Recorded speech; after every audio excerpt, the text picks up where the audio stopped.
ಶಿವತಂದೆಯ ಸವಿಸ್ಮೃತಿಯಲ್ಲಿ ಮುರಳಿ ದಿನಾಂಕ 18/7/2022।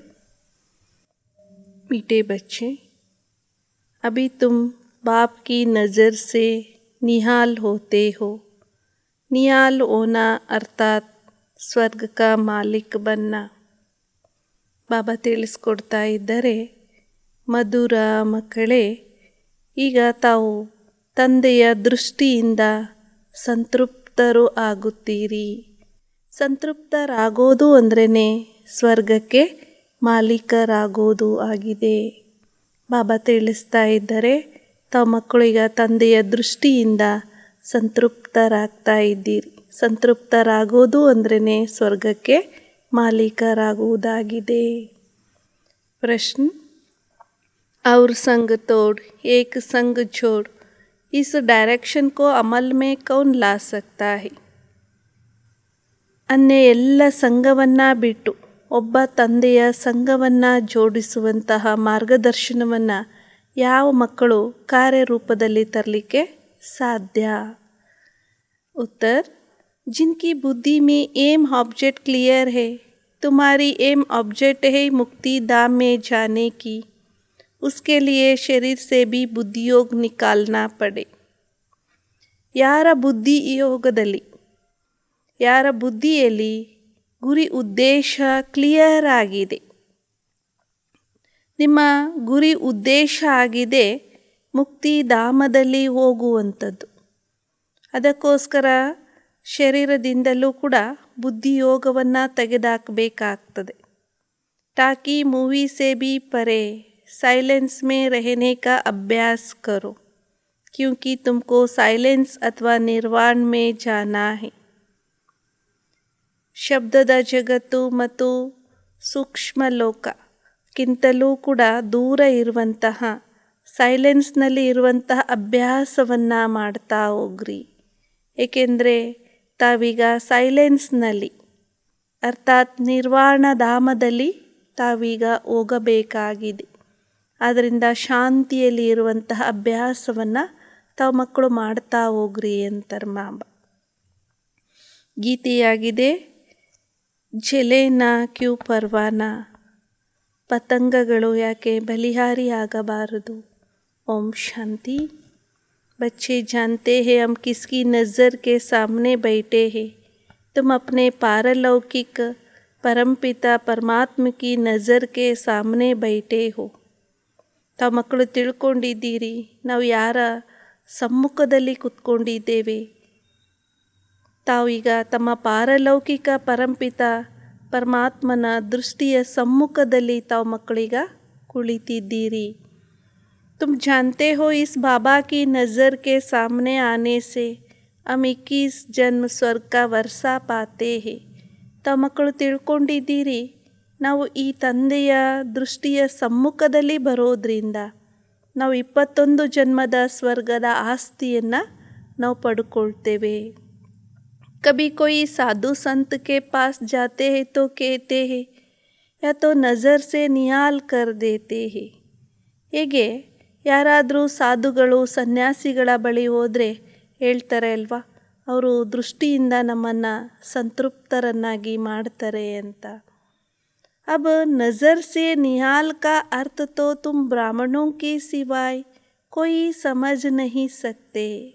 नज़र के सामने अब तुम बैठे हो. बाप की नज़र में बच्चे, बच्चों की नज़र में बाप है. बच्चे निहाल होते हैं बाप की नज़र से. ಈಗ ತಾವು ಮಕ್ಕಳು ದೃಷ್ಟಿಯಿಂದ ಸಂತೃಪ್ತರಾಗೋದು ಅನ್ನುವಂತಹ ಅರ್ಥವನ್ನು ತಾವು ಬ್ರಾಹ್ಮಣರ ವಿನಃ ಯಾರೂ ಸಹ ಬೇರೆ ಅನ್ಯರು ಯಾರೂ ತಿಳ್ಕೊಳ್ಳಿಕ್ಕೆ ಸಾಧ್ಯ ಇಲ್ಲ. ದೃಷ್ಟಿಯ ಸಮ್ಮುಖದಲ್ಲಿ ತಾವು ಮಕ್ಕಳೀಗ ಕುಳಿತಿದ್ದೀರಿ.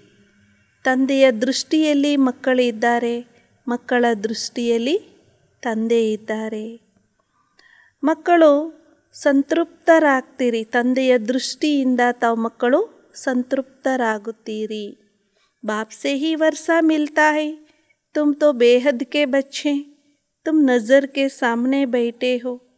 ತಾವು ಬೇಹದ್ದಿನ ಮಕ್ಕಳಾಗಿದ್ದೀರಿ, ತಾವು ದೃಷ್ಟಿಯ ಸಮ್ಮುಖದಲ್ಲಿ ಕುಳಿತಿದ್ದೀರಿ. ತಂದೆಯ ದೃಷ್ಟಿಯ ಸಮ್ಮುಖದಲ್ಲಿ ತಾವು ಮಕ್ಕಳು ಈಗ ಕುಳಿತಿದ್ದೀರಿ. बरोबर 2 अक्षर सुन रहे हो, मुझे निरंतर याद करो तो तुम निहाल हो जाएंगे.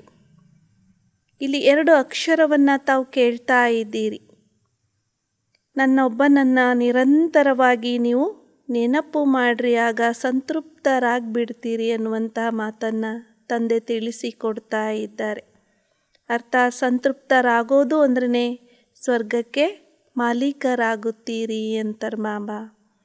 बरोबर सेकंड में नज़र से निहाल कर मुक्ति और जीवन मुक्ति दे देते हैं. वो है निराकार परमपिता परमात्मा. जानते हैं हमारे बच्चे आकर बने हैं, जिनको पक्का निश्चय है कि हम परमपिता परमात्मा की संतान हैं, वो जरूर स्वर्ग के मालिक बनेंगे. ಸೆಕೆಂಡಿನಲ್ಲಿ ದೃಷ್ಟಿಯಿಂದ ಸಂತೃಪ್ತ ಮಾಡಿ ಮುಕ್ತಿ ಮತ್ತು ಜೀವನ್ಮುಕ್ತಿಯನ್ನು ತಂದೆ ಕೊಡ್ತಾರೆ. ಅವರಾಗಿದ್ದಾರೆ ನಿರಾಕಾರಿ ಪರಂಪಿತ ಪರಮಾತ್ಮ. ಯಾರಿಗೆ ಪಕ್ಕಾ ನಿಶ್ಚಯ ಇದೆ ನಾವು ಪರಂಪಿತ ಪರಮಾತ್ಮನ ಸಂತಾನರಾಗಿದ್ದೇವೆ ಅನ್ನೋದು, ಅವರು ಅವಶ್ಯವಾಗಿ ಏನಾಗ್ತಾರೆ, ಸ್ವರ್ಗಕ್ಕೆ ಮಾಲೀಕರಾಗ್ತಾರೆ.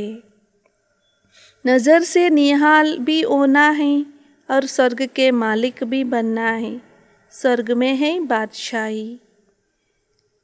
ದೃಷ್ಟಿಯಿಂದ ಸಂತೃಪ್ತರಾಗೋದು ಮತ್ತು ಸ್ವರ್ಗಕ್ಕೆ ಮಾಲೀಕರಾಗಬೇಕಾಗಿದೆ. ಸ್ವರ್ಗದಲ್ಲಿ ರಾಜ್ಯಭಾಗ್ಯ ಇರ್ತದೆ. ಯಾ ಸಬ್ ನರ್ ಕೆ ಮಾಲೀಕೆ ಅರ್ಥಾತ್ ನರ್ ಕೆ ನಿವಾಸಿ ಹೇ. ಇಲ್ಲಿ ಎಲ್ಲರೂ ನರಕಕ್ಕೆ ಮಾಲೀಕರಾಗಿದ್ದಾರೆ, ಅಂದರೆ ನರಕದ ನಿವಾಸಿಗಳಾಗಿದ್ದಾರೆ. उसमें भी नंबरवार पद है, बल अभी रजाई नहीं है, परंतु वो भी दिल में समझते हैं ना कि हम जयपुर के मालिक थे. लिखते भी है महाराजा ऑफ जयपुर, महाराजा ऑफ पटियाला. कहने में तो आता है ना. ಹೇಗೆ ಮಕ್ಕಳು ಹೇಳ್ತಾರೆ, ಭಲೆ ಈಗ ನಂಬರ್ವಾರ್ ಪದವಿ ಅಂತೂ ಇದ್ದಾವೆ, ಈಗ ರಾಜ್ಯ ಅಂತೂ ಇಲ್ಲವೇ ಇಲ್ಲ. ಆದರೆ ಅವರು ಮನಸ್ಸಿನಲ್ಲಿ ಈ ರೀತಿ ತಿಳ್ಕೊಳ್ತಾರೆ, ನಾವು ಜೈಪುರದ ಮಾಲೀಕರಾಗಿದ್ವಿ ಅಂತ. ಬರೀತಾರೆ ಮಹಾರಾಜ ಆಫ್ ಜೈಪುರ್, ಮಹಾರಾಜ ಆಫ್ ಪಟಿಯಾಲಾ ಅಂತ ಹೇಳ್ತಾರೆ ಅಲ್ವಾ. वो खुद भी जीते हैं, उनकी वंशावली भी जीती है. अभी वो भी प्रजा में आ गए हैं. अब तुम जानते हो हम श्रीमत पर फिर से दैवी स्वराज्य स्थापन कर रहे हैं. ತಾವು ಸ್ವತಃ ಮಕ್ಕಳು ಈಗ ಅವರ ವಂಶಾವಳಿಯಾಗಿ ಗೆದ್ದಿದ್ದೀರಿ. ಈಗ ಅವರು ಕೂಡ ಪ್ರಜೆಗಳಲ್ಲಿ ಬಂದ್ಬಿಟ್ಟಿದ್ದಾರೆ. ಈಗ ತಾವು ಮಕ್ಕಳು ತಿಳ್ಕೊಂಡಿದ್ದೀರಿ, ನಾವು ಶ್ರೀಮತದಂತೆ ಪುನಃ ದೈವಿ ಸ್ವರಾಜ್ಯದ ಸ್ಥಾಪನೆಯನ್ನು ಮಾಡ್ತಾ ಇದ್ದೇವೆ. बाप ने समझाया है यही भारत पावनता पतित बन पड़ा है. ತಂದೆ ಈಗ ಮಕ್ಕಳಿಗೆ ತಿಳಿಸಿಕೊಟ್ಟಿದ್ದಾರೆ, ಇದೇ ಭಾರತ ಪಾವನ ಆಗಿತ್ತು, ಈಗ ಅದು ಪತೀತ ಆಗಿಬಿಟ್ಟಿದೆ. ತುಮಕೋ ಅಬ್ ತೀಸರಾ ನೇತ್ರ ಮಿಲಾ ಹೈ. ಆತ್ಮ ಜಾನ್ತಿ ಹೈ कि अभी हम एक परमपिता परमात्मा को याद करते हैं और उनसे ही वर्षा मिलता है. ಮಕ್ಕಳಿಗೆ ಈಗ ಈ ವಿಚಾರ ಗೊತ್ತಿದೆ, ತಮಗೆ ಜ್ಞಾನದ ಮೂರನೆಯ ನೇತ್ರ ತಮಗೀಗ ಸಿಕ್ಕಿದೆ. ನಾವು ಒಬ್ಬ ಪರಂಪಿತ ಪರಮಾತ್ಮನನ್ನು ನೆನಪು ಮಾಡ್ತೇವೆ ಮತ್ತು ಆ ತಂದೆಯಿಂದಲೇ ನಮಗೆ ಆಸ್ತಿ ಸಿಗ್ತದೆ. ಭಗವಾನ್ ವಾಚ ಆಗಿದೆ, ಮಕ್ಕಳೇ ನೀವು ನನ್ನೊಬ್ಬನನ್ನೇ ನೆನಪು ಮಾಡಿ, ಅನ್ನೇ ಎಲ್ಲ ಸಂಘವನ್ನು ಬಿಟ್ಟು ಒಬ್ಬ ತಂದೆಯ ಸಂಘವನ್ನು ಜೋಡಿಸಿ, ಅರ್ಥಾತ್ ಅಶರೀರಿಗಳಾಗ್ರಿ ಅನ್ನುವಂತಹ ಮಾತನ್ನು ಇಲ್ಲಿ ತಂದೆ ತಿಳಿಸ್ತಾ ಇದ್ದಾರೆ. ಪೆಹಲೆ ತುಮ್ ಅಶರೀರಿ ಆಯೇ ತೆ, ಆತ್ಮ ಯೇ ಸಬ್ ಅಶರೀರಿ ಹೋತೆ ಹೇ. मूल वतन में अशरीरी होने कारण आवाज़ नहीं होता है, इसलिए उनको निर्वाण धाम कहा जाता है. ಮೊದಲಿಗೆ ತಾವು ಈ ಜಗತ್ತಿಗೆ ಬರುವಾಗ ಅಶರೀರಿಯಾಗಿಯೇ ಬಂದಿದ್ರಿ. ಆತ್ಮಗಳೆಲ್ಲರೂ ಕೂಡ ಅಶರೀರಿಗಳಾಗ್ತಾರೆ. ಮೂಲ ವತನದಲ್ಲಿ ಅಶರೀರಿ ಆಗಿರುವ ಕಾರಣ ಅಲ್ಲಿ ಶಬ್ದ ಇರೋದಿಲ್ಲ, ನಿಶ್ಶಬ್ದವಾದ ವಾತಾವರಣ ಇರ್ತದೆ. ಆದ್ದರಿಂದಲೇ ಅದಕ್ಕೆ ನಿರ್ವಾಣ ಧಾಮ ಅಂತ ಕರೆಯಲಾಗ್ತದೆ. ಸೂಕ್ಷ್ಮ ವತನ್ ಮೇ ಮೂವಿ ಹೋತಿ ಹೇ ತಾಕಿ ಮೂವಿ ಔರ್ ಸೈಲೆನ್ಸ್. ಸೂಕ್ಷ್ಮ ವತನದಲ್ಲಿ ಮೂವಿ ಇರ್ತದೆ, ಅಲ್ಲಿ ನಿಶ್ಶಬ್ದ ವಾತಾವರಣ ಇರ್ತದೆ. ಇಲ್ಲಿ ಅಂತೂ ಶಬ್ದದ ಜಗತ್ತಾಗಿದೆ. ಶಬ್ದದ ಜಗತ್ತು, ಮೂವಿ ಜಗತ್ತು ಮತ್ತು ಶಾಂತಿಯ ಜಗತ್ತಾಗಿದೆ. ಹಾಗೆ ಮೂವಿ ನಾಟಕ ಬಿ ಥೇ, ಅಬ್ ಟಾಕಿ ಬನ್ ಗಯೇ ಹೇ. ಹಿಂದೆ ಮೂಕ ಭಾಷೆ ನಡೀತಿತ್ತು, ಮೂಕ ನಾಟಕ ಅಂತಂದು ಕೂಡ ಮಾಡ್ತಾ ಇದ್ರು. ಈಗಂತೂ ಶಬ್ದದಲ್ಲಿ ಬಂದುಬಿಟ್ಟಿದ್ದಾರೆ. ತುಮ್ ಬಚ್ಚೋಂ ಕೋ ಸೈಲೆನ್ಸ್ ಸಿಖಾಯಿ ಜಾತಿ ಹೇ. ಈಗ ನೀವು ಮಕ್ಕಳಿಗೆ ಶಾಂತಿಯನ್ನು ಇಲ್ಲಿ ಕಲಿಸಿಕೊಡಲಾಗ್ತದೆ. ಹೇಗೆ ಶಾಂತಿಯಲ್ಲಿ ಇರಬೇಕು, ನಿಮ್ಮ ಸ್ವಧರ್ಮನೇ ಶಾಂತಿಯಾಗಿದೆ ಅನ್ನುವಂತಹ ಮಾತನ್ನು ತಂದೆ ತಿಳಿಸಿಕೊಡ್ತಾ ಇದ್ದಾರೆ. ತಾವು ಮಕ್ಕಳು ತಮ್ಮ ಸ್ವಧರ್ಮದಲ್ಲಿ ಸ್ಥಿತ ಆಗಿ ಮನೆಯನ್ನು ನೆನಪು ಮಾಡ್ರಿ ಅಂತಾರೆ ಮಾಬಾ. ಟಾಕ್ ಚೋಡ್ನಾ ಹೇ, ಬುನ್ ಬುನ್ ಬಿ ನಹಿ ಕರ್ನಿ ಹೇ, ಅಂದರ್ ಮೇ ರಾಮ್ ರಾಮ್ ಕೇತೆ ಹೇ. अब आप कहते बच्चे यहाँ भी छोड़ो, तुमको वाणी से परे जाना है. ಮಕ್ಕಳು ಈ ಶಬ್ದದ ಜಗತ್ತನ್ನು ಕೂಡ ತಾವು ಬಿಡಬೇಕಾಗಿದೆ. ಆಂತರ್ಯದಲ್ಲಿ ರಾಮ ರಾಮ ಅಂತ ಹೇಳ್ತಾರೆ. ಈಗ ಬಾಬಾ ಹೇಳ್ತಾರೆ, ಮಕ್ಕಳೇ ಈ ಎಲ್ಲದನ್ನೂ ಸಹ ಬಾಯಿಂದ ಏನು ಶಬ್ದ ಮಾಡ್ತೀರಿ ಅದನ್ನೆಲ್ಲವನ್ನೂ ಸಹ ಬಿಟ್ಬಿಡಿ ಅಂತಾರೆ. ತಾವೀಗ ಶಬ್ದದಿಂದ ದೂರ ಹೋಗಬೇಕಾಗಿದೆ. ಯಹ ರೇತೆ ಟಾಕಿ ಅವ್ರ ಮೂವಿ ಸೇ ಪರೇ ಜಾನಾ ಹೇ. ತಾವು ಮಕ್ಕಳು ಇಲ್ಲಿ ಇದ್ದರೂ ಕೂಡ ಶಬ್ದದಿಂದ ಮತ್ತು ಸೂಕ್ಷ್ಮದಿಂದಲೂ ಕೂಡ ದೂರ ಹೋಗಬೇಕಾಗಿದೆ ಅಂತಾರೆ.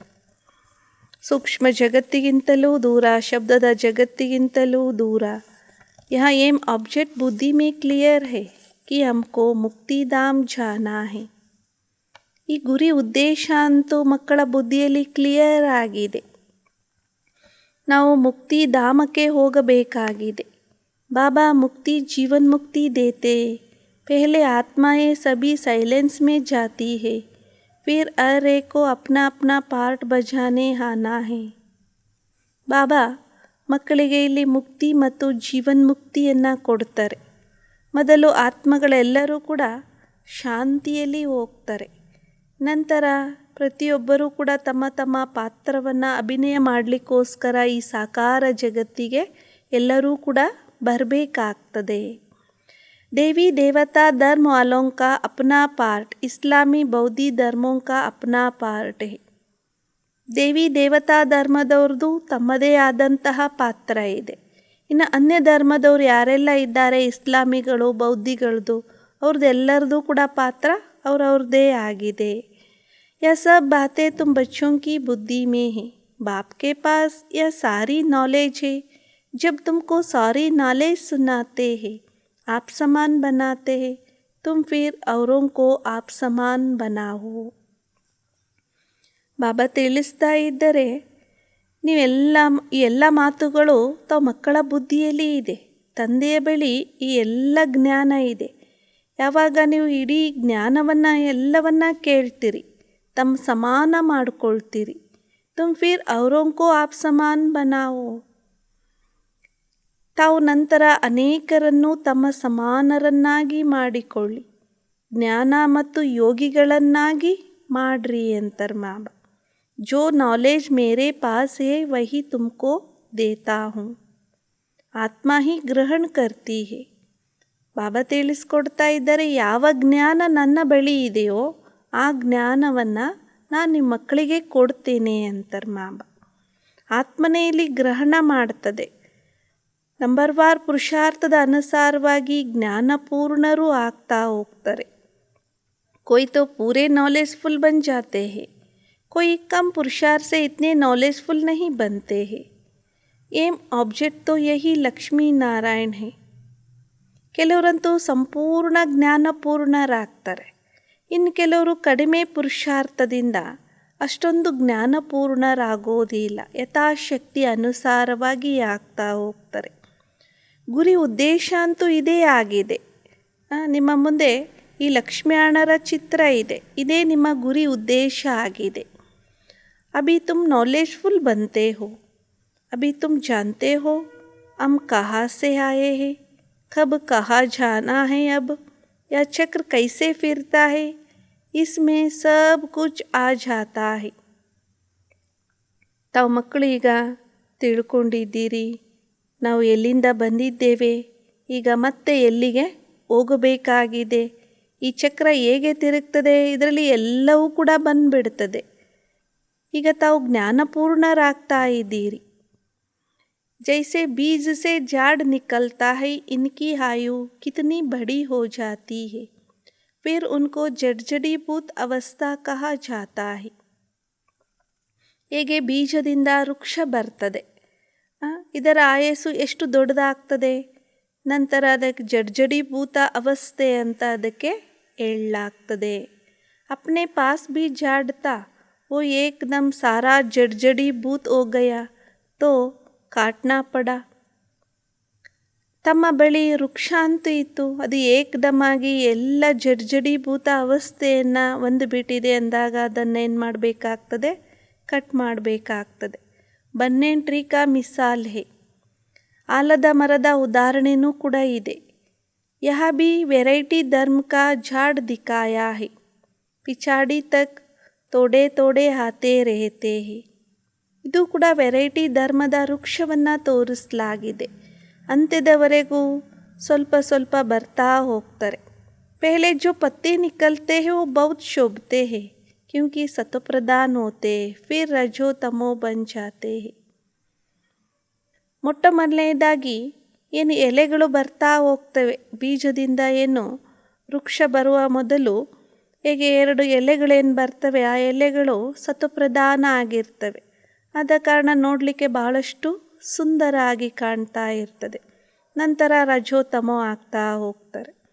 ಆಧಾ ಕಲ್ಪ ತುಮ್ ರಾಜ್ ಕರ್ತೆ ಹೋ, ಫಿರ್ ಧೀರೆ ಧೀರೆ ತುಮ್ ನೀಚೆ ಆತೆ ಹೋ.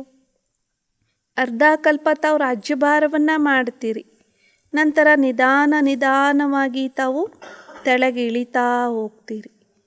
ಉತರ್ತಿ ಕಲಾ और चढ़ती कला होती है, चढ़ते फट से है, पूरी राजधानी स्थापन होने में थोड़ा समय तो लगता है. ಈ ಒಂದು ಇಳಿಯುವಂತಹ ಕಲೆ ಮತ್ತು ಏರುವಂತಹ ಕಲೆ ಆಗ್ತದೆ. ಹೀಗೆ ಏರೋದಂತೂ ತಕ್ಷಣ ಏರ್ತೇವೆ ಮೇಲೆ, ಸಂಪೂರ್ಣ ರಾಜಧಾನಿ ಸ್ಥಾಪನೆ ಆಗೋದ್ರಲ್ಲಿ ಸ್ವಲ್ಪ ಸಮಯ ಅಂತೂ ಹಿಡೀತದೆ. बाप समझाते हैं मैं ही संगम पर आकर दैवी राज्य स्थापन करता हूँ. सूर्यवंशी और चंद्रवंशी घराना अभी ही स्थापन होता है, जो फिर नई दुनिया अमर लोक में आकर अपना राज्य भाग्य करते हैं. इनको ही संगम युग कहा जाता है. ಬಾಬಾ ತಿಳಿಸ್ತಾ ಇದ್ದರೆ, ನಾನು ಈ ಸಂಗಮ ಯುಗದಲ್ಲಿಯೇ ಬಂದು ದೈವಿ ರಾಜ್ಯವನ್ನು ಸ್ಥಾಪನೆ ಮಾಡ್ತೇನೆ ಅಂತಾರೆ ಬಾಬಾ.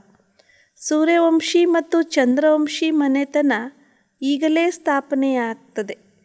ನಂತರ ಹೊಸ ಜಗತ್ತಿನಲ್ಲಿ ಅಮರಲೋಕದಲ್ಲಿ ಬಂದು ತಮ್ಮ ರಾಜ್ಯಭಾಗ್ಯವನ್ನು ಅವರು ಮಾಡ್ತಾ ಹೋಗ್ತಾರೆ. ಇದಕ್ಕೆ ಸಂಗಮ ಯುಗ ಅಂತ ಕರೆಯಲಾಗ್ತದೆ. दूसरा कोई संगम पर नहीं आता है, सिर्फ एक बाप ही आते हैं. ಅನ್ಯರು ಯಾರೂ ಕೂಡ ಈ ಸಂಗಮ ಯುಗದಲ್ಲಿ ಬರೋದಿಲ್ಲ, ಕೇವಲ ಒಬ್ಬ ತಂದೆ ಮಾತ್ರ ಈ ಸಂಗಮ ಯುಗದಲ್ಲಿ ಬರುವಂಥವರು. ಯಾ ಬಾತ್ ಕೋಯಿ ಶಾಸ್ತ್ರೋं में नहीं है कि फिर से कब आता हूँ, या कोई को पता नहीं पड़ सकता है. ಈ ಮಾತು ಯಾವುದೇ ಶಾಸ್ತ್ರಗಳಲ್ಲಿ ಇಲ್ಲ. ನಂತರ ತಂದೆ ಯಾವಾಗ ಬರ್ತಾರೆ ಇದು ಮಾತ್ರ ಯಾರಿಗೂ ಸಹ ಈ ವಿಚಾರ ಗೊತ್ತೇ ಆಗೋದಿಲ್ಲ. ಕೇವಲ ತಾವು ಮಕ್ಕಳಿಗೆ ಈ ವಿಚಾರ ಗೊತ್ತಾಗ್ತದೆ. ತಂದೆ ಯಾರು, ಯಾವಾಗ ಬರ್ತಾರೆ, ಬಂದು ಯಾವ ಕಾರ್ಯವನ್ನು ಮಾಡ್ತಾರೆ ಅನ್ನುವಂಥ ವಿಚಾರ ನಿಮ್ಮ ಮಕ್ಕಳಿಗೆ ಮಾತ್ರ ಗೊತ್ತಿದೆ ಅಂತಾರೆ ಬಾಬಾ. ಕಲ್ಪ ಕಲ್ಪ ಯಹ ಪಾರ್ಟ್ ಚಲ್ತಾ ಹೈ, ಸಾರಾ ಜಾಡ್ ಪುರಾನಾ ಹೋತಾ ಹೈ, ಫಿರ್ ಸಂಗಮ ಯುಗ ಪರ್ ಇನ್ಕಾ ಫೌಂಡೇಶನ್ ಲಗ್ ರಹಾ ಹೈ. ಕಲ್ಪವೂ ಕೂಡ ಇವರ ಪಾತ್ರ ನಡೀತದೆ. ಇಡೀ ವೃಕ್ಷ ಹಳೇದಾಗ್ತದೆ. ನಂತರ ಸಂಗಮ ಯುಗದಲ್ಲಿ ಇದರ ಬುನಾದಿ ಹಾಕಲಾಗ್ತದೆ. ಇದಾಗಿದೆ ಪತೀತವಾದಂತಹ ಜಗತ್ತು. ಸತ್ಯುಗ ಅಂದ್ರೇ ಪಾವನ ಜಗತ್ತಾಗಿದೆ. ಗಾತೆ ಭಿ ಹೈ कि हम पतितों को पावन बनाने के लिए आओ. ಏಕೆ ಗಾಯನವನ್ನು ಮಾಡಲಾಗ್ತದೆ. ನಾವು ಪತೀತರನ್ನು ಪಾವನ ಮಾಡುವಂತಹ ತಂದೆ ಬಾ ಅಂತ ಕರೀತಾರೆ. अब सभी पावन बन रहे हैं, फिर जब आएंगे तो पावन ही होंगे. ಈಗಂತೂ ತಾವು ಪಾವನರಾಗ್ತಾ ಇದ್ದೀರಿ, ನಂತರ ಯಾವಾಗ ಬರ್ತೀರಿ ಆಗ पावनरे ಆಗ್ತೀರಿ. परंतु सबको इकट्ठा तो नहीं आना है. बाप कितना अच्छी ರೀತಿ समझाते हैं. ಆದರೆ ಎಲ್ಲರೂ ಒಟ್ಟಿಗೆ ಅಂತೂ ಬರಲಿಕ್ಕೆ ಸಾಧ್ಯ ಇಲ್ಲ. ಬಾಬಾ ಎಷ್ಟು ಒಳ್ಳೆ ರೀತಿಯಿಂದ ಮಕ್ಕಳಿಗೀಗ ತಿಳಿಸಿಕೊಡ್ತಾ ಇದ್ದಾರೆ.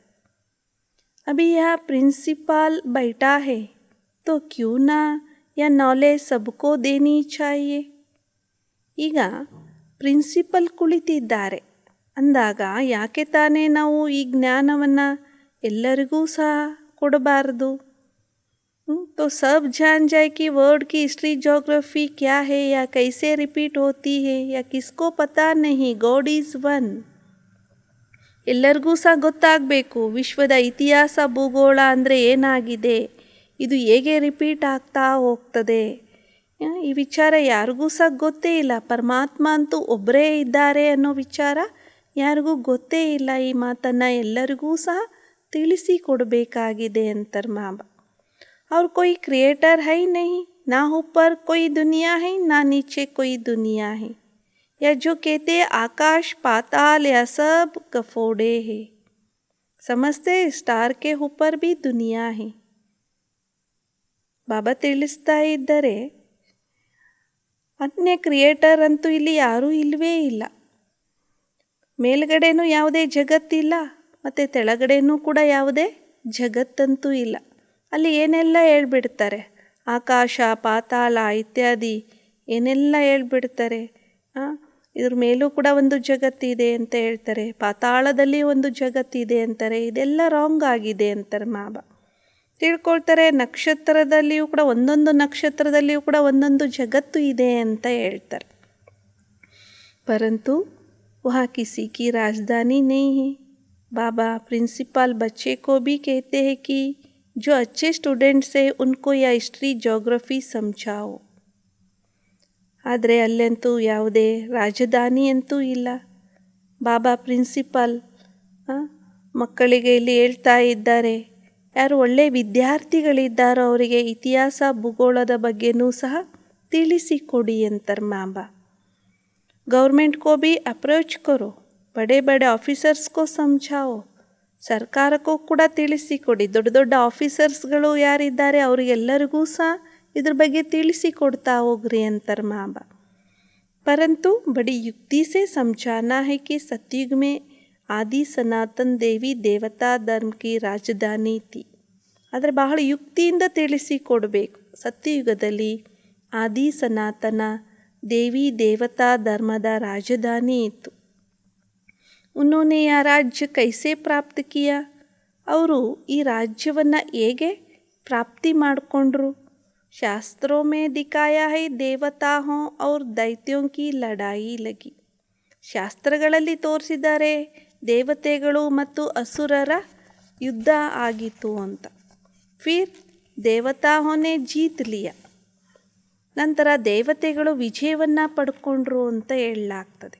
ಮಹಾಭಾರತ್ ಕಿ ಲಡಾಯಿ ಏಕಿ ಲಗ್ತಿ ಹೈ. ಉಸ್ಕೆ ಬಾದ್ ಫಿರ್ ಕೊಯ್ ಲಡಾಯಿ ಲಗಿ ಹಿ ನಹಿ.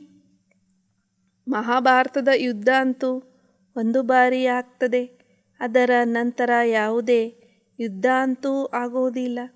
ಬಾಪ್ कहते हैं स्कूलों में बच्चों को यह नॉलेज दो. ಬಾಬಾ ಹೇಳ್ತಾರೆ ಶಾಲೆಗಳಲ್ಲಿ ಮಕ್ಕಳಿಗೂ ಕೂಡ ಈ ಜ್ಞಾನವನ್ನು ಕೊಡ್ತಾ ಹೋಗ್ರಿ ಅಂತಾರೆ. कोई इन्वेंशन निकलती है तो पहले राजा को दिखाते हैं, फिर उन द्वारा वृद्धि को पाती है. ಯಾವುದಾದ್ರೂ ಏನಾದರೂ ಹೊಸದನ್ನು ಕಂಡುಹಿಡಿತಾರೆ ಅಂದರೆ ಮೊದಲಿಗೆ ರಾಜನಿಗೆ ತೋರಿಸಲಾಗ್ತದೆ, ನಂತರ ಅವರ ಮೂಲಕ ವೃದ್ಧಿ ಆಗ್ತಾ ಹೋಗ್ತದೆ. यह आत्म को सृष्टि चक्र के आदि मध्य अंत का ज्ञान मिलता है, जिससे 21 जन्मों के लिए चक्रवर्ती राजा बनते हैं। ಈ ಆತ್ಮಕ್ಕೆ ಈಗ ಸೃಷ್ಟಿ ಚಕ್ರದ ಆದಿ ಮಧ್ಯ ಅಂತ್ಯದ ಜ್ಞಾನ ಸಿಗ್ತದೆ. ಅದರಿಂದ 21 ಜನ್ಮಗಳಿಗೋಸ್ಕರ ತಾವು ಚಕ್ರವರ್ತಿ ರಾಜರಾಗುತ್ತೀರಿ. तुम्हारे में भी बहुत है जो पढ़े लिखे नहीं हैं. बाबा कहते हैं बहुत अच्छा, बहुत पढ़े लिखे भी है, परंतु यह इम्तिहान पास नहीं कर सके. ನಿಮ್ಮಲ್ಲಿ ಕೂಡ ಬಹಳಷ್ಟು ಜನ ಇದ್ದಾರೆ, ಯಾರು ಕೆಲವರು ಓದಿಲ್ಲ, ಬರೆದು ಇಲ್ಲ, ಅಕ್ಷರ ಅಭ್ಯಾಸನೂ ಕೂಡ ಮಾಡಿಲ್ಲ. ಬಾಬಾ ಹೇಳ್ತಾರೆ ಬಹಳ ಒಳ್ಳೆಯದು. ಬಹಳಷ್ಟು ಓದಿರೋರು ಬರೆದಿರೋರು ಕೂಡ ಇದ್ದರು, ಆದರೆ ಈ ಪರೀಕ್ಷೆಯಲ್ಲಿ ಅವರು ಯಾರೂ ಕೂಡ ಪಾಸ್ ಆಗಲಿಲ್ಲ ಅಂತಾರೆ ಬಾಬಾ. ಯಾತೋ ಸೆಕೆಂಡ್ ಕಿ ಬಾತ್ ಹೇ, ಇಲ್ಲಂತೂ ಸೆಕೆಂಡಿನ ಮಾತಾಗಿದೆ. सतयुग में लक्ष्मी नारायण का राज्य था, त्रेता में राम सीता का राज शुरू होता है, आधा कल्प के बाद भक्ति मार्ग शुरू होता है, धक्के खाने पड़ते हैं. मनुष्य कहते भी है हो गॉड फादर. ಸತ್ಯಯುಗದಲ್ಲಿ ಲಕ್ಷ್ಮೀನಾರಾಯಣರ ರಾಜ್ಯ ಇತ್ತು, ತ್ರೇತಾದಲ್ಲಿ ರಾಮ ಸೀತೆಯರ ರಾಜ್ಯ ಪ್ರಾರಂಭ ಆಗ್ತದೆ, ಅರ್ಧ ಕಲ್ಪದ ನಂತರ ಭಕ್ತಿ ಮಾರ್ಗ ಶುರುವಾಗ್ತದೆ, ಪೆಟ್ಟು ತಿನ್ನಲಿಕ್ಕೆ ಶುರುವಾಗ್ತದೆ. ಯಾವಾಗ ಭಕ್ತಿ ಮಾರ್ಗ ಪ್ರಾರಂಭ ಆಗ್ತದೋ ಆಗ ಪೆಟ್ಟನ್ನು ತಿನ್ನಲಿಕ್ಕೆ ಪ್ರಾರಂಭ ಆಗ್ತದೆ. ಮನುಷ್ಯರು ಹೇಳ್ತಾರೆ ಹೋ ಗಾಡ್ ಫಾದರ್ ಅಂತ ಹೇಳ್ತಾರೆ. तो जरूर उनसे विन का वर्षा मिलना चाहिए. ಹಾಗಾದರೆ ಆ ತಂದೆಯಿಂದ ಸ್ವರ್ಗದ ಆಸ್ತಿ ಸಿಗಬೇಕು. ಮನುಷ್ಯ जब मरता है पूछा जाता है कहाँ गया, कहते हैं ಸ್ವರ್ಗ ಸಿದಾರ. ಯಾವಾಗ ಮನುಷ್ಯ ಸಾಯ್ತಾನೋ ಆಗ ಕೇಳಲಾಗ್ತದೆ ಅವ್ರು ಎಲ್ಲಿಗೆ ಹೋದರು ಅಂತ, ಹೇಳಲಾಗ್ತದೆ ಸ್ವರ್ಗಕ್ಕೆ ಹೋದರು ಅಂತ. ಓ ಸಮಜ್ತೆ ಹೇ ಆಸ್ಮಾನ್ ಮೇ ಸ್ವರ್ಗ ಹೇ, ಅವ್ರು ತಿಳ್ಕೊಳ್ತಾರೆ ಆಕಾಶದಲ್ಲಿ ಸ್ವರ್ಗ ಇದೆ ಅಂತ. ಕಿತ್ನೆ ಬೇಸಮಜ್ ಬನ್ ಗಯೇ ಹೇ, ಯಾ ಹೈ ಹಿ ಕಾಂಟೋಂ ಕಾ ಜಂಗಲ್. ಎಷ್ಟೊಂದು ತಿಳುವಳಿಕೆಹೀನರಾಗಿದ್ದಾರೆ. ಇದು ಕೂಡ ತಿಳುವಳಿಕೆಹೀನತೆ ಅಂತ ಹೇಳ್ತಾರೆ. ತಿಳುವಳಿಕೆ ಇಲ್ಲವೇ ಇಲ್ಲ ಮನುಷ್ಯನಲ್ಲಿ, ಅಜ್ಞಾನ ತುಂಬಿಕೊಂಡಿದೆ. ಇದಾಗಿದೆ ಮುಳ್ಳಿನ ಕಾಡು. ಭಾರತಿ ಫೂಲೋಂ ಕಾ ಬಗೀಚಾ ಹೇ, ಅಬ್ ತುಮ್ ಫ್ಲವರ್ ಬನ್ ರಹೇ ಹೋ. ಭಾರತ ಹೂದೋಟ ಆಗಿದೆ, ತಾವೆಲ್ಲ ಈಗ ಹೂಗಳಾಗ್ತಾ ಇದ್ದೀರಿ. ಬಾಪ್ ಸಮझाते कोई को भी दुख नहीं देना है, दुख दिया तो दुखी होकर मरेंगे, ऊंच पद पा नहीं सकेंगे. तुम जानते हो हम बाबा के पास आए हैं सदा सुख का वर्षा पाने. ಬಾಬಾ ತಿಳಿಸ್ತಾ ಇದ್ದಾರೆ ಯಾರಿಗೂ ಎಂದಿಗೂ ದುಃಖವನ್ನು ಕೊಡಲಿಕ್ಕೆ ಹೋಗಬೇಡಿ ಅಂತಾರೆ. ದುಃಖವನ್ನು ಕೊಡ್ತೀರಿ ಅಂದರೆ ನೀವು ದುಃಖಿಗಳಾಗಿಯೇ ಸಾಯಬೇಕಾಗ್ತದೆ. ಶ್ರೇಷ್ಠ ಪದವಿಯನ್ನು ಪಡ್ಕೊಳ್ಳಿಕ್ಕೆ ಸಾಧ್ಯ ಆಗೋದಿಲ್ಲ. ತಾವು ತಿಳ್ಕೊಂಡಿದ್ದೀರಿ ನಾವು ತಂದೆಯ ಬಳಿ ಬಂದಿದ್ದೇವೆ ಸದಾ ಸುಖದ ಆಸ್ತಿಯನ್ನು ಪಡ್ಕೊಳ್ಳೋ ಸಲುವಾಗಿ. तुम ब्राह्मण बने हो, ब्राह्मण सबसे ऊंच गाए जाते हैं, ब्राह्मणों की निशानी है चोटी. ತಾವು ಬ್ರಾಹ್ಮಣರಾಗಿದ್ದೀರಿ.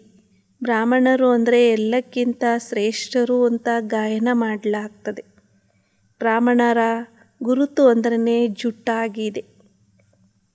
ಅಚ್ಚಾ ಬ್ರಹ್ಮ ಕಾ ಬಾಪ್ ಕೌನ್, ಒಳ್ಳೆಯದು. ಬ್ರಹ್ಮನ ತಂದೆ ಯಾರು? वो है निराकार शिव. ಶಿವ ಬಾಬಾ ಅವ್ರ ಪ್ರಜಾಪಿತ ಬ್ರಹ್ಮ ಹೈ ಸಾಕಾರ, ಅವರಾಗಿದ್ದಾರೆ ನಿರಾಕಾರಿ ಶಿವ. ಶಿವ ಬಾಬಾ ಮತ್ತು ಪ್ರಜಾಪಿತ ಬ್ರಹ್ಮ ಸಾಕಾರಿಯಾಗಿದ್ದಾರೆ. ಶಿವ ಬಾಬಾ ನಿರಾಕಾರಿಯಾದರೆ ಪ್ರಜಾಪಿತ ಬ್ರಹ್ಮ ಸಾಕಾರಿ ತಂದೆಯಾಗಿದ್ದಾರೆ. ಅಬ್ ಶಿವ ಬಾಬಾ ಕಿ ನಿಶಾನಿ ಕ್ಯಾ ರಖೆ, ಈಗ ಶಿವ ಬಾಬಾರವರ ಗುರುತನ್ನು ಏನನ್ನ ಇಡೋದು? परमपिता परमात्मा तो स्टार है, परंतु ना जाने कारण बड़ा लिंग बना देते हैं. बिंदु की पूजा कैसे करे? रुद्र पूजा भी होती है. परमपिता परमात्ಮ ಅಂತೂ ನಕ್ಷತ್ರ ಆಗಿದ್ದಾರೆ.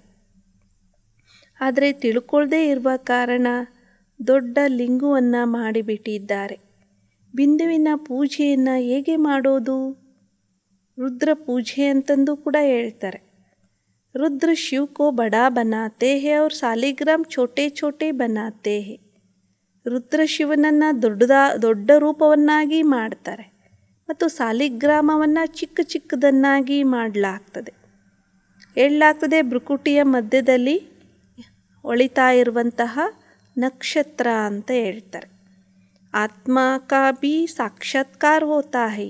ಜೈಸೆ ಆಕಾಶ ಮೇ ತಾರಾ ಟೂಟ್ತಾ ಹೈ ತೋ सारा सफ़ेद हो जाता है, वैसे आत्मा भी बिंदी है. ಆತ್ಮದ ಸಾಕ್ಷಾತ್ಕಾರನೂ ಕೂಡ ಆಗ್ತದೆ. ಹೇಗೆ ಆಕಾಶದಲ್ಲಿ ನಕ್ಷತ್ರ ತುಂಡಾಗ್ತದೆ ಅಂದರೆ ಎಲ್ಲ ಬಿಳಿಯ ಪ್ರಕಾಶ ಆಗ್ತದೆ, ಹಾಗೆ ಆತ್ಮನೂ ಕೂಡ ಬಿಂದಿಯಾಗಿದೆ.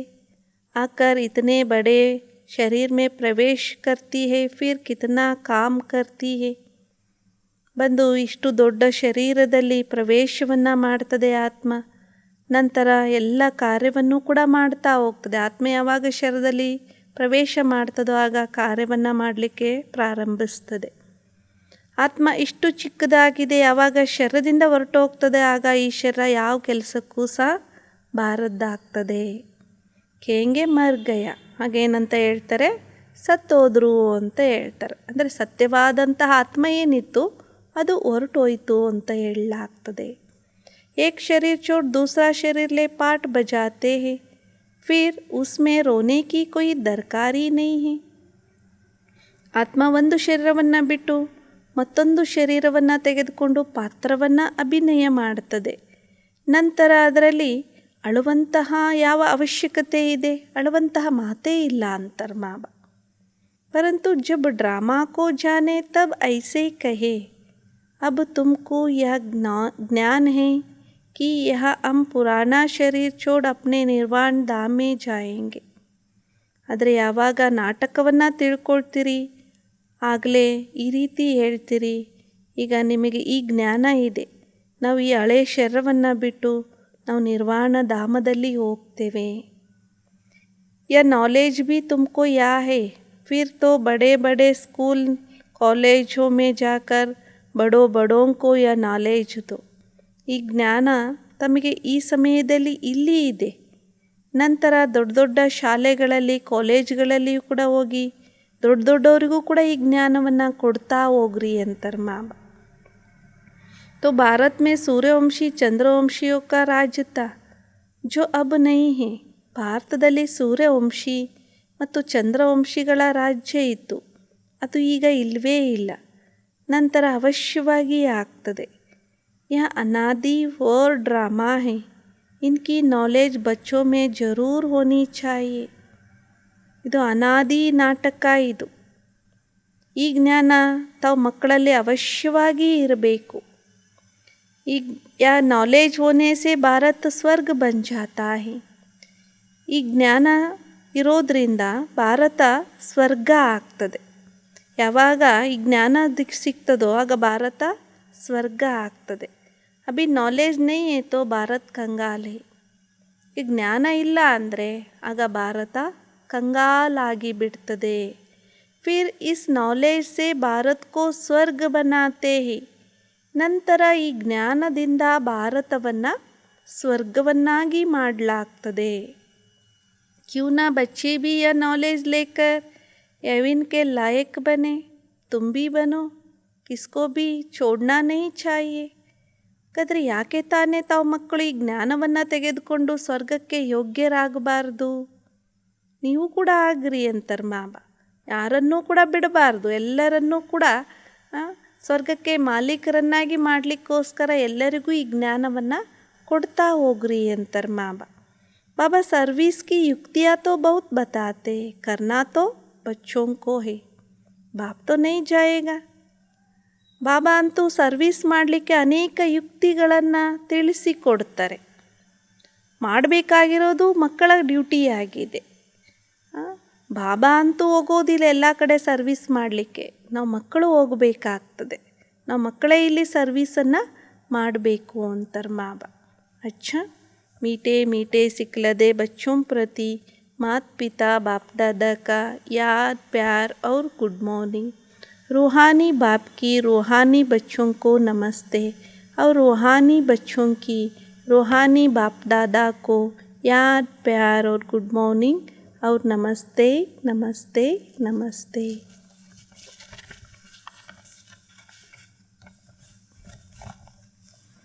धारणा के लिए मुख्य सार।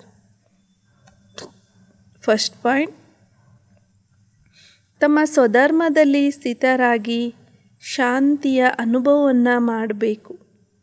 ಏಕೆಂದರೆ ಈಗ ಶಬ್ದದಿಂದ ದೂರ ನಿರ್ವಾಣ ಧಾಮದಲ್ಲಿ ಹೋಗುವಂತಹ ಸಮಯ ಆಗಿದೆ. ಆದ್ದರಿಂದ ತಮ್ಮ ಸ್ವಧರ್ಮದಲ್ಲಿ ಸ್ಥಿತ ಆಗಿ ಶಾಂತಿಯ ಅನುಭವವನ್ನು ಮಾಡಿರಿ ಅಂತಾರೆ ಬಾಬಾ. Second point, ಸುಖದಾತನ ಮಕ್ಕಳಾಗಿದ್ದೀರಿ. ಆದ್ದರಿಂದ ಎಲ್ಲರಿಗೂ ಕೂಡ ತಾವು ಸುಖವನ್ನೇ ಕೊಡಬೇಕು. ಯಾರಿಗೂ ಎಂದಿಗೂ ಸಹ ದುಃಖವನ್ನು ಕೊಡಬಾರದು. ಸತ್ಯ ಹೂಗಳು ಆಗಬೇಕಾಗಿದೆ.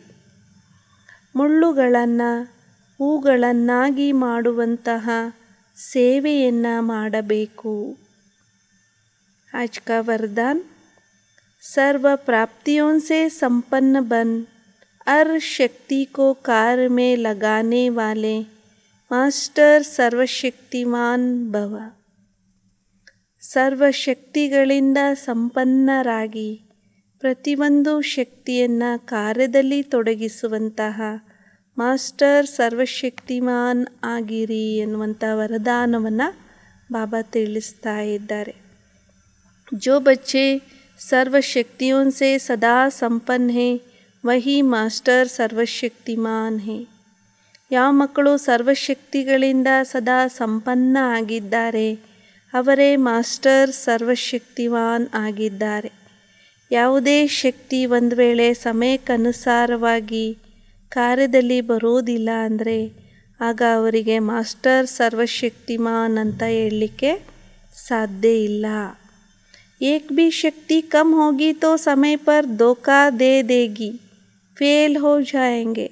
ಒಂದು ಶಕ್ತಿ ಏನಾದರೂ ಕಡಿಮೆ ಆಯಿತು ಅಂದರೆ ಸಮಯಕ್ಕನುಸಾರವಾಗಿ ಅದು ಪೆಟ್ಟನ್ನು ಕೊಟ್ಬಿಡ್ತದೆ, ಆಗ ಫೇಲ್ ಆಗಿಬಿಡ್ತೀರಿ ಅಂತಾರೆ ಬಾಬಾ. ऐसे नहीं सोचना कि हमारे पास सर्व शक्तियाँ तो है, एक कम हुई तो क्या अर्जा नहीं. ಈ ರೀತಿ ಯೋಚಿಸಬೇಡಿ, ನಮ್ಮ ಬಳಿ ಸರ್ವಶಕ್ತಿಗಳಂತೂ ಇದ್ದೇ ಇವೆ, ಒಂದು ಶಕ್ತಿ ಕಡಿಮೆ ಆದರೆ ಏನಂತೆ ಅಂತ ಯೋಚಿಸಬೇಡಿ, ಈ ರೀತಿ ಸಂಕಲ್ಪನೂ ಮಾಡಬೇಡಿ ಅಂತ. ಏಕ್ ಮೇ ಹಿ ಅರ್ಜಾ ಹೈ, ಏಕ್ ಹಿ ಫೇಲ್ ಕರ್ ದೇಗಿ, ಇಸ್ಲಿಯೇ ಏಕ್ ಭಿ ಶಕ್ತಿ ಕಮ್ ನಾ ಹೋ और समय पर वो शक्ति काम में आए तब कहेंगे मास्टर सर्वशक्तिमान. ಒಂದರಲ್ಲಿಯೇ ಇರೋದು, ಒಂದೇ ನಮ್ಮನ್ನು ಫೇಲ್ ಮಾಡಿಬಿಡ್ತದೆ. ಆದ್ದರಿಂದ ಒಂದು ಶಕ್ತಿ ಕಡಿಮೆನೂ ಕೂಡ ಆಗಬಾರ್ದು. ಸಮಯಕ್ಕನುಸಾರವಾಗಿ ಆ ಶಕ್ತಿಗಳನ್ನು ಕಾರ್ಯದಲ್ಲಿ ಅವುಗಳನ್ನು ತೊಡಗಿಸಬೇಕು. ಸಮಯಕ್ಕನುಸಾರವಾಗಿ ಆ ಶಕ್ತಿಗಳು ಕಾರ್ಯದಲ್ಲಿ ಬರಬೇಕು. ಆಗಲೇ ಹೇಳಲಾಗ್ತದೆ ಮಾಸ್ಟರ್ ಸರ್ವಶಕ್ತಿಮಾನ್ ಅಂತ ಹೇಳಲಾಗ್ತದೆ. ಸ್ಲೋಗನ್ ಆಗಿದೆ, प्राप्तियों को भूलना ही टकना है, इसलिए ಪ್ರಾಪ್ತಿಯೋ ಕೋ ಸದಾ ಸಾಮನೆ ರಖೋ. ಪ್ರಾಪ್ತಿಗಳನ್ನು ಮರೆಯೋದೇ ಸುಸ್ತಾಗೋದಾಗಿದೆ. ಆದ್ದರಿಂದ ಪ್ರಾಪ್ತಿಗಳನ್ನು ಸದಾ ಸಮ್ಮುಖದಲ್ಲಿ ಇಟ್ಕೊಳ್ಳಿ ಅಂತಾರೆ ಬಾಬಾ. ಮಾತೇಶ್ವರಿ ಜಿ ಕೆ ಅನ್ಮೋಲ್ ಮಹಾವಾಕ್ಯ. ಜಗದಂಬಾ ಮಾತೇಶ್ವರಿ ಜಿಯವರ ಅಮೂಲ್ಯ महावाक्यಗಳು. जब हम ओम शब्द का उच्चारण करते हैं तो ओम का अर्थ है मैं आत्मा हूँ और परमात्मा का बच्चा हूँ. ಯಾವಾಗ ನಾವು ಓಂ ಶಬ್ದವನ್ನು ಉಚ್ಚಾರಣೆ ಮಾಡ್ತೇವೆ ಆಗ ಓಂನ ಅರ್ಥನೇ ಆಗಿದೆ ನಾನು ಆತ್ಮ ಆಗಿದ್ದೇನೆ ಮತ್ತು ಪರಮಾತ್ಮನ ಮಗು ಆಗಿದ್ದೇನೆ ಅಂತ. यह शिव नाम सिर्फ एक ही परमात्मा का है. इस शब्द पर बहुत ही मनुष्य ऐसा प्रश्न पूछते हैं, परमात्मा तो सारी दुनिया का मालिक अथवा बाप है, उसे फिर शिव नाम से क्यों बुलाते हैं? ಈ ಶಿವ ಅನ್ನುವಂತಹ ಹೆಸರು ಕೇವಲ ಒಬ್ಬ ಪರಮಾತ್ಮನದ್ದೇ ಆಗಿದೆ. ಈ ಶಬ್ದದಲ್ಲಿ ಬಹಳಷ್ಟು ಜನ ಮನುಷ್ಯರು ಈ ರೀತಿ ಪ್ರಶ್ನೆಯನ್ನು ಕೇಳ್ತಾರೆ. ಪರಮಾತ್ಮ ಅಂತೂ ಇಡೀ ಜಗತ್ತಿಗೆ ಮಾಲೀಕ ಅಥವಾ ತಂದೆಯಾಗಿದ್ದಾರೆ. ಆದರೂ ನಂತರ ಶಿವನ ಹೆಸರಿನಿಂದ ಯಾಕೆ ಕರೀತಾರೆ ಅಂತ, ಅವರನ್ನು ಶಿವ ಅನ್ನೋ ಹೆಸರಿನಿಂದ ಯಾಕೆ ಕರೆಯಲಾಗ್ತದೆ ಅನ್ನುವಂತಹ ಪ್ರಶ್ನೆಯನ್ನು ಯಾಕೆ ಕೇಳಲಾಗ್ತದೆ ಅಂತಾರೆ. अब इस राज को दुनिया नहीं जानती. ಈಗ ಈ ರಹಸ್ಯವನ್ನು ಜಗತ್ತು ತಿಳ್ಕೊಂಡಿಲ್ಲ. परमात्मा का नाम है शिव, क्योंकि दुनिया में अनेक धर्म हैं, तो हर एक धर्म वाले परमात्मा को अपना अपना नाम देकर बुलाते हैं. ಪರಮಾತ್ಮನ ಹೆಸರಂತೂ ಶಿವ ಆಗಿದೆ. ಏಕೆಂದರೆ ಜಗತ್ತಿನಲ್ಲಿ ಅನೇಕ ಧರ್ಮಗಳು ಇವೆ. ಪ್ರತಿಯೊಂದು ಧರ್ಮದವರು ಪರಮಾತ್ಮನನ್ನು ತಮ್ಮದೇ ಆದಂಥ ಹೆಸರನ್ನು ಕೊಟ್ಟು ಕರೀತಾರೆ. कोई गॉड फादर कहकर बुलाएंगे, कोई खुदा, कोई अल्लाह, कोई फिर ಶಿವ್ कहकर बुलाते हैं. ಕೆಲವರು ಗಾಡ್ ಅಂತ ಹೇಳಿ ಪರಮಾತ್ಮನನ್ನು ಕರೀತಾರೆ, ಇನ್ನು ಕೆಲವರು ಖುದಾ ಅಂತ ಹೇಳ್ತಾರೆ, ಇನ್ನು ಕೆಲವರು ಅಲ್ಲಾ ಅಂತ ಹೇಳ್ತಾರೆ, ಇನ್ನು ಕೆಲವರು ಶಿವ ಅಂತ ಹೇಳಿ ಕರೀತಾರೆ. वैसे भारत में परमात्मा शिव के नाम से गाया हुआ है, तो सारी दुनिया विलायत वाले शिव नाम से परमात्मा को कैसे मानेंगे? ಹೇಗೆ ಭಾರತದಲ್ಲಿ ಪರಮಾತ್ಮ ಶಿವನ ಹೆಸರಿನಿಂದ ಗಾಯನವನ್ನು ಮಾಡಲಾಗ್ತದೆ. ಹಾಗಾದರೆ ಭಾರತ, ಇಡೀ ಜಗತ್ತು, ವಿದೇಶದವರು ಕೂಡ ಶಿವನ ಹೆಸರಿನಿಂದ ಪರಮಾತ್ಮನನ್ನು ಹೇಗೆ ಒಪ್ಕೊಳ್ತಾರೆ? अब इस पर समझाया जाता है, वास्तव में परमात्मा का नाम शिव है, वो ज्योति स्वरूप है. उनकी यादगार प्रतिमा शिवलिंग रूप में पूजी जाती है. ಈಗ ಇದರ ಮೇಲೆ ತಿಳಿಸಲಾಗ್ತದೆ, ವಾಸ್ತವದಲ್ಲಿ ಪರಮಾತ್ಮನ ಹೆಸರು ಶಿವ ಆಗಿದೆ. ಅವರನ್ನು ಜ್ಯೋತಿ ಸ್ವರೂಪ ಅಂತ ಹೇಳಲಾಗ್ತದೆ. ಅವರ ನೆನಪಾರ್ಥವಾಗಿ ಅವರ ಮೂರ್ತಿಗಳನ್ನು ಶಿವಲಿಂಗದ ರೂಪದಲ್ಲಿ ಪೂಜೆಯನ್ನು ಮಾಡಲಾಗ್ತದೆ. सो भी खास करके भारत में पूजा ज़्यादा होती है, क्योंकि परमात्मा का जन्म भारत खंड में हुआ, तो ज़रूर इस देश का ही नाम पड़ेगा. ಹೇಗೆ ವಿಶೇಷವಾಗಿ ಭಾರತದಲ್ಲಿ ಪೂಜೆ ಪುರಸ್ಕಾರಗಳನ್ನು ಜಾಸ್ತಿ ಮಾಡಲಾಗ್ತದೆ. ನಮ್ಮ ಭಾರತ ದೇಶದಲ್ಲಿ ಬಹಳಷ್ಟು ಮಂದಿರಗಳು ಇದ್ದಾವೆ. ಏಕೆಂದರೆ ಪರಮಾತ್ಮನ ಜನ್ಮ ಭಾರತ ಖಂಡದಲ್ಲಿಯೇ ಆಗಿದೆ ಅಂದಾಗ ಅವಶ್ಯವಾಗಿ ಈ ದೇಶದ ಹೆಸರು ಈ ರೀತಿ ಕರೆಯಲಾಗಿದೆ. ಪರಮಾತ್ಮ ಏಕೀ ಜಗಹ ಆಯಗಾನ, ಪರಮಾತ್ಮ ಬರೋದು ಕೂಡ ಒಂದೇ ಸ್ಥಳದಲ್ಲಿ ಅಲ್ವಾ. अगर विलायत के तरफ आएगा तो भारतवासी कैसे मानेंगे? परंतु भारत खंड का नाम बड़ा मशहूर है, यह अविनाशी अखंड गाया जाता है. इसलिए यह खुद परमात्मा पधार गए हैं और परमात्मा के महावाक्य है, जब भारत पर अति धर्म ग्लानि होती है, तभी मैं अधर्म का विनाश और सत्य धर्म की स्थापना करने आता हूँ. ಬಾಬಾ ತಿಳಿಸ್ತಾ ಇದ್ದಾರೆ, ಒಂದು ವೇಳೆ ವಿದೇಶದ ಕಡೆಗೂ ಕೂಡ ಪರಮಾತ್ಮ ಬರೋದಾಗಿದ್ದರೆ ಭಾರತವಾಸಿಗಳು ಇದನ್ನು ಹೇಗೆ ಒಪ್ಕೊಳ್ತಾ ಇದ್ರು? ಮತ್ತು ಭಾರತ ಖಂಡದ ಹೆಸರು ಬಹಳಷ್ಟು ಪ್ರಸಿದ್ಧಿಯಾಗಿದೆ. ಅವಿನಾಶಿ ಖಂಡ ಅಂತ ಇದಕ್ಕೆ ಗಾಯನವನ್ನು ಮಾಡಲಾಗ್ತದೆ. ಆದ್ದರಿಂದ ಇಲ್ಲಿ ಸ್ವತಃ ಪರಮಾತ್ಮ ಬಂದಿದ್ದಾರೆ ಅನ್ನೋದನ್ನು ಗಾಯನ ಮಾಡಲಾಗ್ತದೆ. ಮತ್ತು ಪರಮಾತ್ಮನ ಮಹಾವಾಕ್ಯಗಳು ಯಾವಾಗ ಭಾರತದಲ್ಲಿ ಅತಿ ಧರ್ಮಗ್ಲಾನಿ ಆಗ್ತದೋ ಆಗಲೇ ನಾನು ಬಂದು ಅಧರ್ಮದ ವಿನಾಶವನ್ನು ಮಾಡಿಸ್ತೇನೆ ಮತ್ತು ಸತ್ಯ ಧರ್ಮದ ಸ್ಥಾಪನೆಯನ್ನು ಮಾಡಿಸ್ತೇನೆ ಅಂತ ಹೇಳ್ತಾರೆ ತಂದೆ.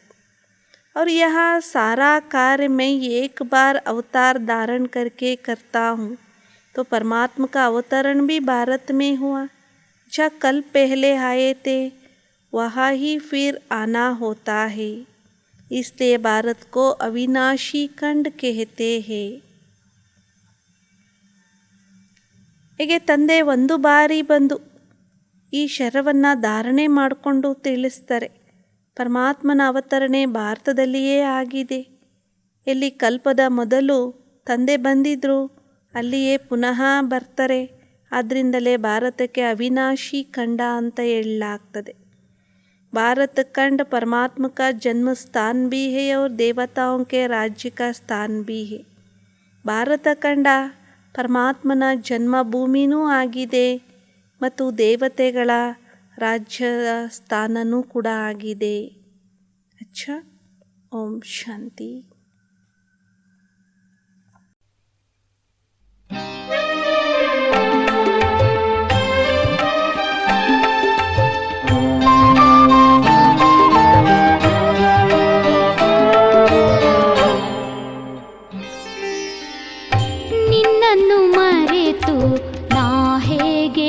ಬದುಕಲಿ ತಂದೆ, ನಿನ್ನನ್ನು ಬಿಟ್ಟು ನನಗೇನು ಬೇಡ ತಂದೆ. ನಿನ್ನನ್ನು ಮರೆತು ನಾ ಹೇಗೆ ಬದುಕಲಿ ತಂದೆ.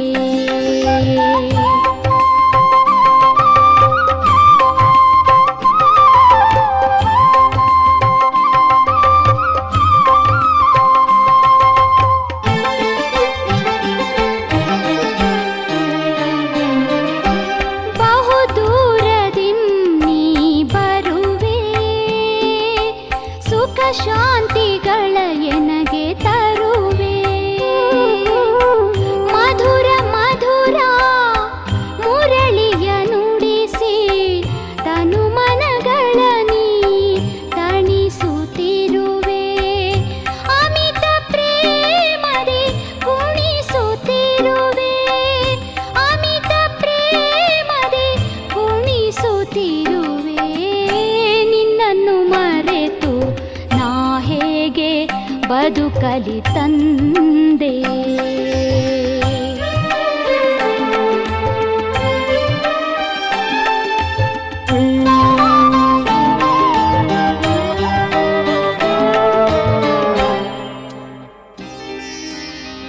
ಅನುದಿನವೂ ಅಮರ ಜ್ಞಾನವ ನೀಡಿ ತನು ಮನಗಳೆರಡನು ಪಾವನಗೊಳಿಸಿದೆ. ನಿನಗಿಂತಲೂ ಎನ್ನ ಮುಂದೆ ಇರಿಸಿದೆ. ಮಕ್ಕಳ ಭಾಗ್ಯ ಕಂಡು ಸಂತಸ ಪಡುವೆ, ಮಕ್ಕಳ ಭಾಗ್ಯ ಕಂಡು ಸಂತಸ ಪಡುವೆ. ನಿನ್ನನ್ನು ಮರೆತು ನಾ ಹೇಗೆ ಬದುಕಲಿ ತಂದೆ.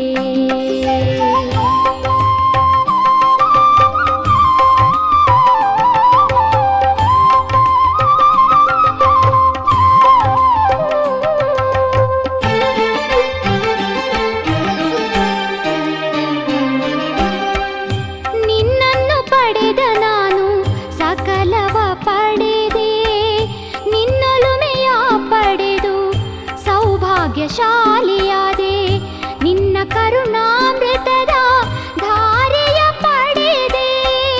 ನಿನ್ನನ್ನು ಪಡೆದು ನಾ ಅತಿ ಧನ್ಯನಾದೆ, ನಿನ್ನನ್ನು ಪಡೆದು ನಾ ಅತಿ ಧನ್ಯನಾದೆ. ನಿನ್ನನ್ನು ಮರೆತು ನಾ ಹೇಗೆ ಬದುಕಲಿ ತಂದೆ. ನಿನ್ನನ್ನು ಬಿಟ್ಟು ನನಗೇನು ಬೇಡ ತಂದೆ.